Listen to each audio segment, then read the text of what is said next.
Welcome to the Living in Utah live question and answer session here Thursday evening. I try to make it every Thursday evening. It's an opportunity. We can discuss whatever you would like. Whether you want to talk about the state of Utah, the United States, you name it, we can discuss it. I'm also going to talk today about some news in Utah. We'll see how long I can go. I caught a cold this week, and I am still getting over the cold. I don't have much of a voice, so we'll see how long that goes. Somebody was asking me about the snowfall, and we've had this discussion over the last couple of years. Oh, the climate is drying, and what's going to happen, et cetera, and we're not getting the rain and the snow. And I've said a few times, well, I've seen it before. We'll go through some dry years, and then we'll get some wet years. And it really depends on how the weather fronts come across, where they come from. Do they miss the state? Well, this year we have had record snowfall. We set a record. We have plenty of moisture. It is raining right now. We are still getting more moisture, filling up all our reservoirs throughout the state. I think all of them are full, if not very close.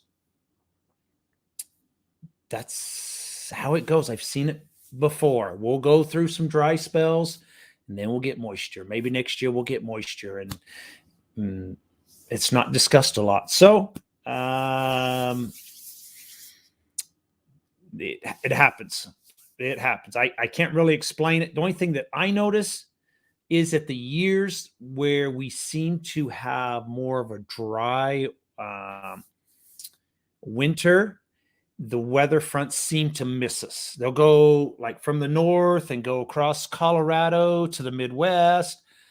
Or if they're coming from the West Coast across, they'll hit Seattle and Oregon and Idaho, and it'll just miss Utah. And I've seen it. I've seen those patterns, but then I've seen patterns like this year. It's come from the north from Alaska a few times, and then it's coming across from California this year. Difference this year is when it's come across from California, it's pretty much covered the whole state, not just the northern part, but the southern part. And as you can tell with like Southern California, a lot of snow, a lot of rain, and all is well in the waterfront at the moment. So I've seen it for many years. I was just reading. I've got two news events, but something else sparked my interest. I was just watching. I recorded on local Fox 13 News a investigative report on a police officer with Salt Lake City Police Department. I believe he's a captain. He's a high-ranking official. Somehow, his stepson got pulled over and had an incorrect decal on his license plate. And the young individual said his dad was a Salt Lake City police officer, and he put the decal on the car. And that decal actually belonged to a police vehicle. And the officer, they found text messages where he had talked to someone in the department, said, hey, my sticker's missing or something like that. I need another decal for my car. So there's this investigation that's been going on, and very interesting, very interesting. So other things here. Hello. I live in a 3-year-old house in St. George. Would it be worth it to get my attic insulation up to R60? Well, if you're asking me, I'm going to say 100% yes. And I'm not too sure what mine is, but whatever the home came with, I had them blow in like another foot of insulation. I think it is well worth it. So, another thing, ventilation. So make sure that your attic is well ventilated. They do it by some of the common ways is a ridge vent. So at the peak of the roof, they cut a piece of the wood, they put a ridge vent in, and they put shingles on top of it. Get that hot air during the summer months out. My house has what they call turtlebacks. So they're square boxes. They cut a hole in the wood, put them underneath the shingles to get the air out of the roof. I've also seen on the gable vents fans that will push the air out. So that's important too during the summer months to get that hot air out of the attic. But insulation, yes, I'm a firm believer in it. I upgraded mine. And, I've done some videos on the what it costs to live in Utah, et cetera. And I went over like my gas bill, my electric bill, and I'm in northern Utah as opposed to like southern Utah. But those numbers were based off of my insulation that I have and, modifications that I've had done to keep my energy costs as low as I can. But I also run what they call a 90% burning furnace, which is a more efficient furnace. So that also helps with the gas bill and the electric bills. So, and supposedly the AC machine I have too is a bigger unit, so it doesn't have to work as hard and consume as much electricity. That's what I was told when I purchased it. So, and I think my utility bills are great. So I mentioned a little while back that to the Snow Basin Resort, Club Med was going to build a big Club Med resort, et cetera, and they had all these plans going. And it might have been a year or two ago when I mentioned that.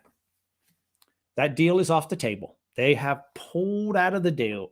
We are not getting a Club Med facility at Snow Basin at the current moment. They have cut off negotiations. What they call placed it on hold. So who knows if it's going to come back, et cetera, et cetera.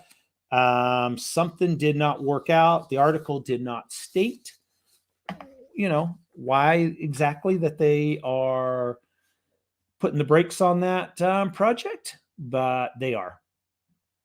But the ski resort did say that they are going to continue with some of the other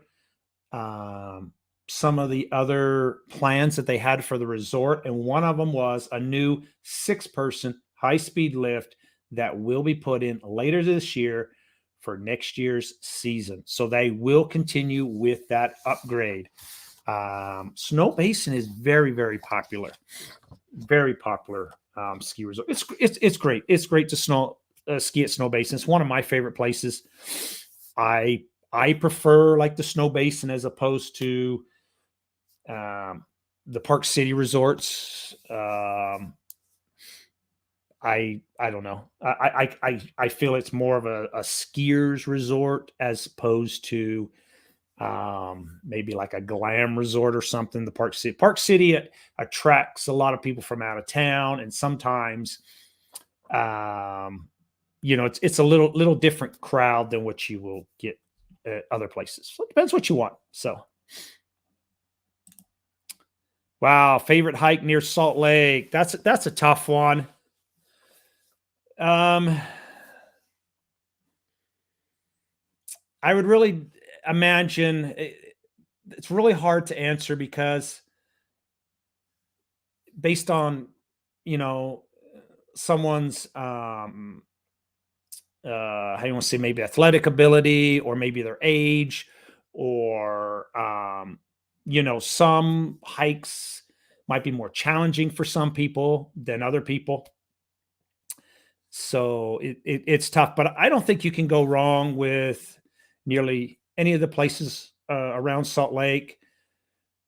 They do rate them, they do rate the different hikes as to level of difficulty, beginner, advanced, et cetera, et cetera. So I would look at what the ratings are based on what you feel comfortable um, going after yourself. So it's like running a marathon or something. Some people can run the whole marathon, and somebody like me, I could probably walk it. But so it's a little different. This article just came out, and it drew my attention because Utah is going to be the first in the nation. And I personally am really excited about this. I really, really am excited about this. But the governor has signed the nation's first major social media regulation into law. Yes, Utah has the first law governing social media regulations. And it's going to be a showdown between the state and the media companies. Yeah, it definitely is. So the bill that they passed into law, I'm going to read it. The governor did say, we are going to make a difference, and it's going to start here in Utah. So the bill, it requires companies to treat minor accounts differently than adult accounts by limiting their appearance in search results, disabling direct messaging with certain accounts, preventing the collection of minors' data, and to prohibit targeted advertisements towards minors. This bill is to protect children. That's the way I see it. That's the way I interpret it. And I'm all for it. I'm all for it. Let me give a statistic from the Center for Disease Control and Prevention. They claim that 57% of teen girls persistently felt sad or hopeless in 2021, and nearly 1 in 3 considered suicide. 1 in 3 teenage girls considered suicide. I mean, I was shocked when I read that. And I'm just not up on some of this data, but if this bill could limit this, bring these numbers down, I'm all for it. And actually, as like a parent myself, I'm all for the bill. I'm all for the bill, and I'd go as far as saying this should be a national bill. I think that all social media, you should have adult accounts and you should have children's accounts. And I think on those children's accounts, they should have parental control somehow built into all of them and limit just about everything. And I don't think that anybody under the age 18 should be targeted for any kind of advertisement. That's my opinion. So that's just my opinion. But I think for adults, you can target any kind of material. To me, that's fine. But I think for kids, advertisement towards kids, whether it's shoes or whatever, I just no. So not for me. But anyways, so it's going to be interesting to see where this bill goes, or it's been passed, how it affects Utah. Will some of the social media companies, I don't know what they'll do. Will they pull out of the state of Utah? Will we be a state that doesn't have social media for children, or maybe even for adults? I'm not too sure. I personally think that the social media companies will adopt Utah's law, and Utah's ready to go after these companies if they do not abide by the law. So that's what they have said, and I believe from this governor, he means it 100%. And this goes back to when I say, people ask me to like define the state of Utah. People who are moving here, like, how would you describe? And I always say we are a family-oriented state, and this right here, this piece of legislation goes along those same guidelines. In Utah, it's all about families and doing what they can as a government or as a society to um, have a great family life and upbringing and et cetera, et cetera. So, yeah, that's where it's at. I think I went off on a tangent there a little bit personal for me, actually, a little bit. For all social media, yes, correct. Sounds like a good plan. Great news. Unrelated. Do you have any thoughts of life in Logan? So, if you've caught any of my live events before, when people mention Logan, I kind of go into this little dizzy mode because I love Logan. I love Cache Valley. I consider Cache Valley the hidden gem of Utah.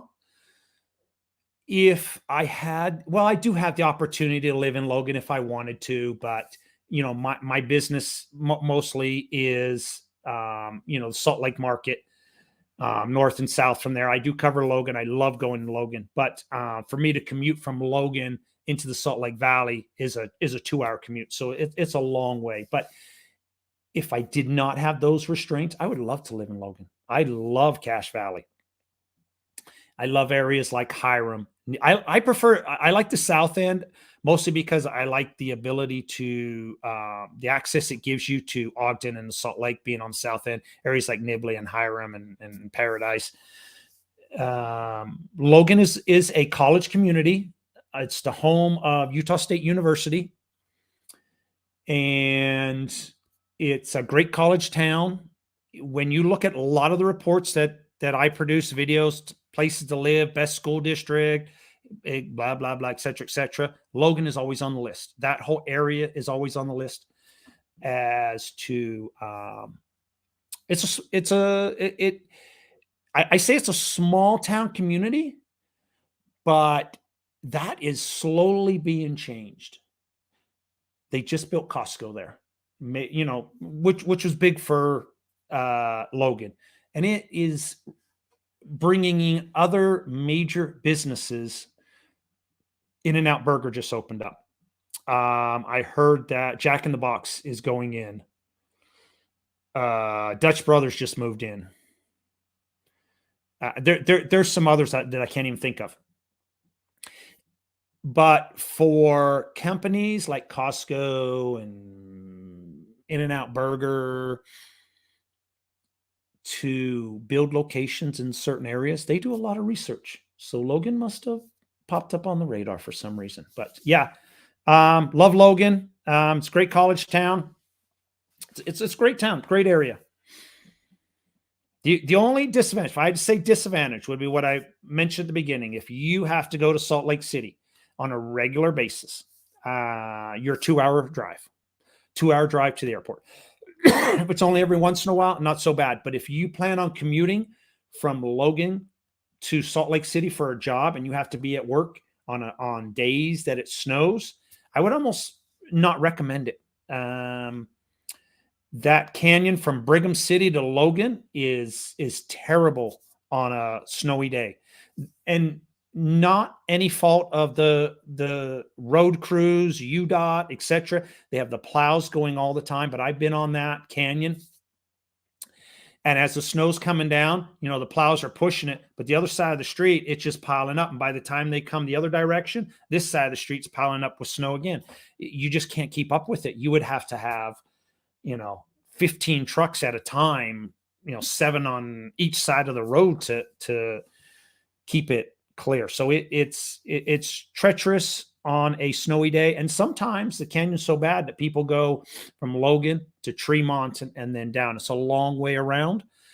But sometimes you have to do that. But in general, though, on a snowy day or you have everything in Logan that you would need: gas stations, banks, restaurants, doctor's offices, dentists.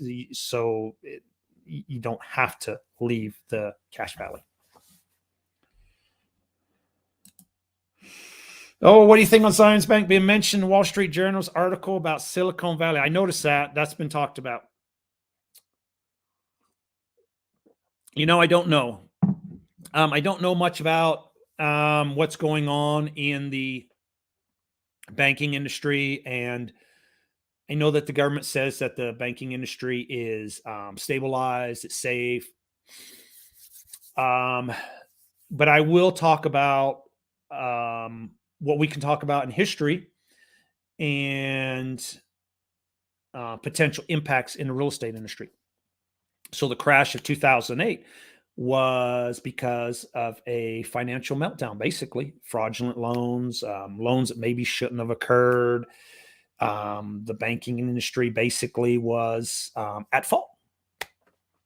So if we have other banks around the country that falter in every state, it could affect the real estate industry. It sure could. So that's what I keep an eye on. But as far as Zion's Bank, it's yeah. I mean, I don't know any inner workings on Zion's Bank, but it,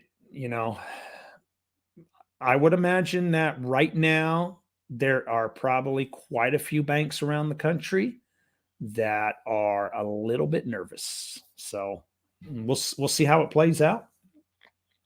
I can tell you this as an investor, someone who follows foreign currency, the gold market. I mean, I trade just about every day as a hobby, and I keep an input on that.